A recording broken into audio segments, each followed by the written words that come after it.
सास का घूंघट पार्ट 2। पिछले अंक में हमने देखा कि देविका अपने ससुराल में हर गलत बात का विरोध करती, तो उसकी वजह से देविका पर उसके ससुराल वाले बहुत अत्याचार करने लगे। एक दिन देविका ने सचिन से कहा, सचिन, मैं तुम्हारे घर में नहीं रह सकती, तुम मुझे आज ही मेरे घर शहर भेज दो, मैं अपने मम्मी पापा के पास रहूंगी। क्यों देविका, तुम शहर क्यों जाना चाहती हो? यहाँ तुम्हें किस बात की परेशानी है? किस बात की परेशानी नहीं है सचिन, तुम्हारे घर के आदमी औरतों के साथ जानवरों जैसा व्यवहार करते हैं, मैं ऐसे माहौल में नहीं रह सकती। देखो देविका, तुम्हें यही रहना होगा। तुम्हारी शादी मुझसे हो गई है, अब मैं तुम्हारा पति हूँ और यही तुम्हारा घर है। अच्छा, तो तुम्हें याद है कि मैं तुम्हारी पत्नी हूँ?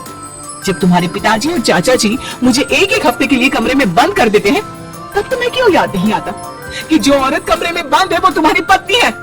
जब तुम्हारे जीजा जी और भाई मुझसे बदतमीजी से बात करते हैं, मुझे खाने के लिए कुछ नहीं देते, तब तो तुम्हें याद नहीं आता कि मैं तुम्हारी पत्नी हूँ? देखो देविका, तुम बेकार की बातें मत करो। तुम यहाँ ढंग से रहोगी, सबकी बात मानोगी, तो कोई तुम्हें कुछ नहीं कहेगा।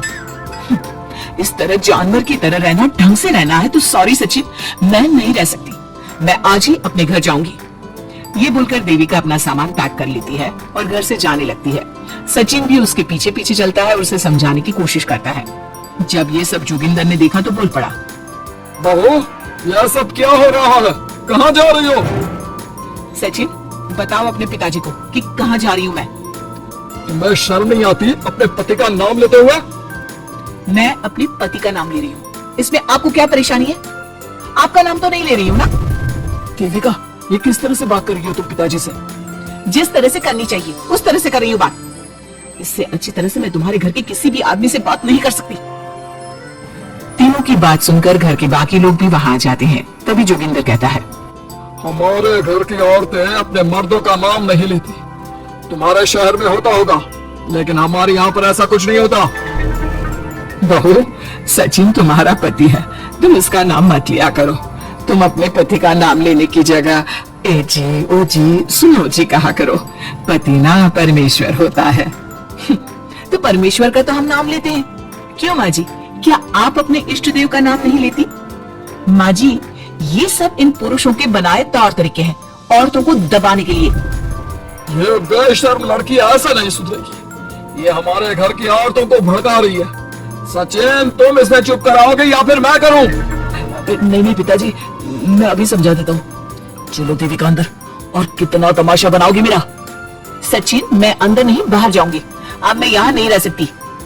देविका की बात सुनकर महेंद्र कहता है, भाई साहब, ये लड़की इस घर से और गांव से बाहर ना जानी चाहिए, नहीं तो हमारे घर और गांव की औरतें भी ऐसी ही हरकतें करेंगी, वो भी मर्दों के खिलाफ बगावत करेंगी। और मैं भी देखती हूँ कि मुझे घर से बाहर जाने से कौन रोकता है। बहू, इनसे बहस करने का कोई फायदा नहीं, तुम अंदर चलो। इस गांव के मर्दों के अंदर बहुत अहंकार भरा हुआ है। देविका किसी की बात नहीं सुनती और अपना सामान उठाकर घर से बाहर जाने लगती है।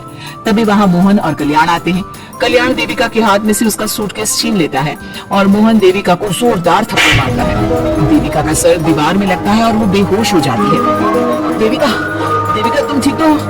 भैया, आपकी हिम्मत कैसे हुई मेरी पत्नी पर हाथ उठाने की? सचिन, तुम जल्दी से देविका भाभी को अंदर कमरे में ले जाओ, मैं अभी वैद्य जी को लेकर आती हूँ। वीना जल्दी से वैद्य जी को लेकर आती है। वैद्य जी थोड़ी देर तक देविका की जांच करते हैं और कहते हैं, मुबारक हो आप सबको, आपकी बहू माँ बनने वाली है। अभी तो मैं आपको दवाई दे देता हूँ, लेकिन आगे इनके इलाज के लिए आपको दाई अम्मा को बुलाना होगा। ये बात सुनकर घर के सभी लोग खुश होते हैं। देविका को जब होश आता है, उसे ये बात पता चलती है तो वो बहुत खुश होती है। वो सबसे कहती है, मैं अपने बच्चे को यहाँ नहीं रख सकती। क्यों बहू, क्या हुआ?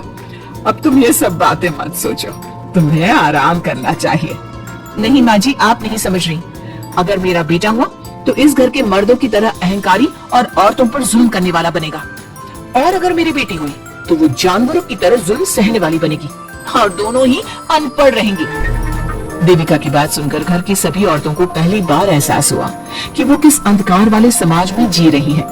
लेकिन फिर भी घर की सारी औरतें उसे ही समझाती हैं। बहू, देखो, तुम्हारी बात सही है, लेकिन तुम इस हालत में सफर नहीं कर सकती। हाँ बहू, तुम यही रहो, अपना और अपने बच्चे का ख्याल रखो। देखो ना देविका भाभी, हमें बिल्कुल भी पढ़ना लिखना नहीं आता, अपना नाम भी नहीं लिख पाते। तो आप मुझे थोड़ा पढ़ा दीजिए ना। देविका, तुम्हारी बातें सुनकर पहली बार हमें एहसास हुआ है कि कैसे माहौल में हम जी रहे हैं। तुमने हमारे अंदर उम्मीद की नई रोशनी पैदा की है। यहाँ से मत जाओ तुम। देविका ने घर की औरतों की बात सुनी तो उसका दिल पसीज गया। उसने गांव में ही रहने का फैसला लिया। वो अपने घर की औरतों को रोज पढ़ाती, उन्हें अपने अधिकारों के बारे में, देश के बारे में बताती। इसी तरह कई दिन बीत गए और एक दिन सुजाता ने सचिन से कहा, सचिन, देविका की तबीयत ठीक नहीं, तुम जल्दी जाकर दाई अम्मा को बुला लाओ ना। भाभी, दाई अम्मा क्या कर लेंगे? आप किसी डॉक्टर को बुला लो, मेरी तबीयत ठीक नहीं है। देविका, गांव के लोग डॉक्टर पर भरोसा नहीं करते। दाई अम्मा बरसों से ये काम कर रही है, वो तुम्हें ठीक कर देगी। सचिन, तुम्हारे घर वाले अनपढ़ हैं, तुम तो पढ़े लिखे हो ना, देख नहीं रहे मेरी हालत क्या हो रही है। तभी तो बोल रहा हूँ, समय बर्बाद मत करो, मैं अभी आता हूँ। सचिन दाई अम्मा को बुलाकर ले आता है। दाई अम्मा घरेलू नुस्खों से देविका का इलाज तो कर देती हैं। कुछ समय के लिए उसकी हालत भी स्थिर हो जाती है, लेकिन वो पूरी तरह से ठीक नहीं होती। फिर देविका सचिन से कहती है, सचिन, मुझे समझ में नहीं आ रहा तुम मुझे डॉक्टर के पास क्यों नहीं ले जा रहे? मैं माँ बनने वाली हूँ और मुझे ये भी नहीं पता कि मेरा हेमोग्लोबिन कितना है। दाई अम्मा कर रही है ना तुम्हारा इलाज। लेकिन दाई अम्मा को कुछ समझ में नहीं आ रहा कि मेरे साथ क्या हो रहा है। अगर देखो तुम मुझे नहीं लेकर गए ना तो मैं खुद ही चली जाऊंगी। अगले दिन देविका की तबीयत दोबारा बिगड़ जाती है और दाई अम्मा की किसी भी नुस्खे से वो ठीक नहीं हो रही थी। देविका ने सारी हिम्मत जुटाई और वो अकेले ही डॉक्टर के पास जाने लगी। उसे देखकर मोहन कहता है, बहू, इस हालत में कहाँ जा रही हो? आप लोगों के भरोसे रही ना तो आप लोग मुझे मार ही डालोगे। डॉक्टर के पास जा रही हूँ मैं। बहू, तेरा दिमाग तो ठिकाने पर है। हमारे घर की औरतें मर्दों से इलाज नहीं कराती। हे भगवान, इन जाहिल लोगों को मैं कैसे समझाऊं? डॉक्टर औरतें भी होती हैं। बहू, तो हमें पागल मत बना। हमने तो कभी कोई महिला डॉक्टर नहीं देखे। तो झूठ बोलकर निकलना चाहती है ना? इस गांव की सरहद से आप लोग कभी बाहर नहीं गए ना, इसलिए आप लोगों को नहीं पता कि महिलाएं डॉक्टर के अलावा क्या क्या है। ए लड़की, तुझसे तमीज से बात कर रहे हैं तो तू ज्यादा हवा में मत उड़। बोला ना एक बार, चल अंदर जा। चाचा जी, मैं अंदर नहीं जाऊंगी, डॉक्टर के पास जाऊंगी। मेरा इलाज सिर्फ डॉक्टर ही कर सकता है। ये बोलकर देविका घर से निकल रही थी कि तभी जोगिंदर ने उसे कमरे में ले जाकर बेड पर जोर से धक्का दे दिया, जिसकी वजह से देविका के पेट में चोट लग गई और वो दर्द की वजह से जोर जोर से चिल्लाने लगी। ये देखकर घर की सारी औरतें देविका को संभालने लगी। देविका, हिम्मत रखो, सब ठीक हो जाएगा।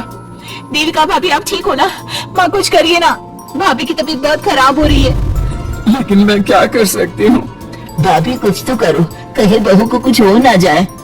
उधर जोगिंदर मेन गेट पर बड़ा सा ताला लगा देता है और कहता है, आज के बाद इस घर से कोई भी औरत बाहर नहीं निकलेगी। देविका का बच्चा भी इसी घर में होगा, ये जिंदा रहे या मर जाए। जोगिंदर की बात सुनकर सभी औरतें बाहर आती हैं। जब विमला को इस बात का एहसास हो जाता है कि जोगिंदर देविका को डॉक्टर के पास किसी कीमत पर नहीं जाने देगा, तब विमला पहली बार अपना घूंघट उठाकर तेज आवाज में कहती है, मैं भी देखती हूँ देविका को डॉक्टर के पास जाने से कौन रोकता है। आज देविका डॉक्टर के पास जाकर रहेगी। देविका की सांस का घूंघट आखिरकार उतर ही गया। घर के आदमियों ने पहली बार विमला का ये रूप देखा था और उसकी तेज आवाज पहली बार सुनी थी। क्या विमला अपनी बहू की जान बचा पाएगी या जोगिंदर अपनी पत्नी की आवाज भी दबा देगा? ये जानने के लिए हमारे अगले एपिसोड का इंतजार कीजिए और हमें कमेंट में ये भी बताइए कि घर की औरतों को आगे क्या कदम उठाना चाहिए।